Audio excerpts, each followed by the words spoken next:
Okay, so maybe you want to switch things up, a little bit. Been a few years since you made some changes to your home and you say, you know what? Now's the time to update things a little bit. Well, joining us in studio with some tips on how you can get there is COG Architecture with some trends that we're seeing in terms of people remodeling and updating their homes. And to my immediate left is Michael Gardner, who is the architect and principal of Studio G Architecture. And then also Morgan Lefever, who is an interior designer at Studio G. So nice to have you both with us. Thanks for having us. Yeah, so we were kind of taking a little tour of what you have on the table here. We were going from outside to inside. So, what are you seeing in terms of trends and what people are gravitating toward if they're trying to do a remodel? Well, it's a blend. It's every client's a little bit different. Sure. That's what's kind of cool about design is that we can really adapt it to the individual person. And what you're looking for. Yeah, exactly, and respond to your needs. But what we're finding is we're seeing a lot of tone on tone. So you can see over here, you've got a heavy stone, a different stone, but they're the same kind of tonal colors. Interesting. With a nice pop, a black or something to make it those really contrast. Like you're accenting color. Yes. Okay, yeah, exactly. That's how I understand it. Yep, that's exactly. interesting. Okay, if you're like me and you're like, okay, I am clueless when it comes to this stuff.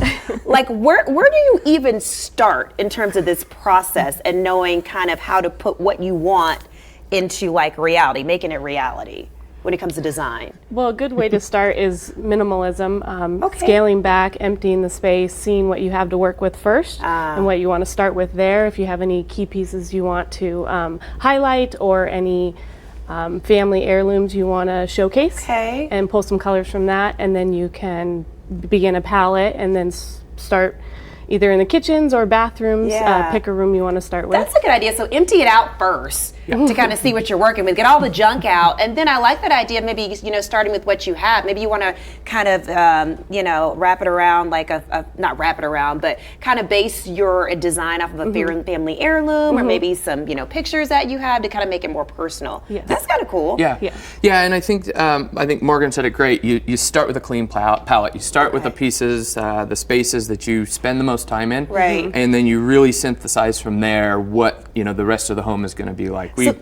I'm sorry. Go no, ahead. you're good. You're Yeah. good. Kitchens are really important. Yeah. Oh, yeah. And so we Kitchen. found the Oh, kitchen and the floor is really starts to drive the overall design of the home. And then especially if you're thinking about selling it again, I mean, when you're making these type of upgrades, they go a long way. Usually the kitchen always, it's helpful if you've done some upgrades there, like the master baths and things Master like bath, that. yep. So let's kind of go here. This is the interior, right? The interior side. So let's talk a little bit about this, guys.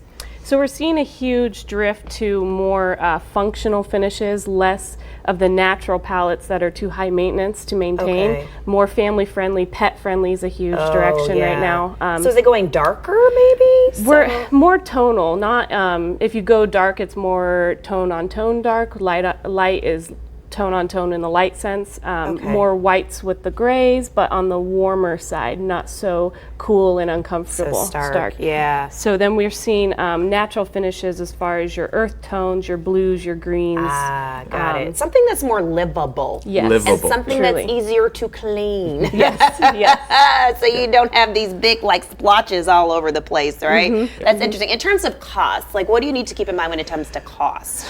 The $1 million question. Yes. So costs can range drastically. Okay. Right now, we see floors that are starting at $1.50 a square foot, going up to $10 to $20 a square Okay. foot. So it depends on the material thickness. It depends on the size. A lot of the materials. Right. A lot of the floors we're putting in are 2 foot by 4 foot pieces of tile, Interesting. which Large are format. large format, which is great because you get smaller grout lines, which is great in Vegas because for some reason our black, the black ends up on our shoes. Oh my we walk through the gosh. house where Yes. the grout gets all these crazy colors. You know what we're talking about. Yeah. Yes, that grout that's like in those crevices of your floor that you can never get clean. Yep. Yes, Yeah. absolutely. Well, if you want more of those tips, definitely check out Studio G Architecture. These are just a good place to start for people who are clueless like me and don't even know where to begin.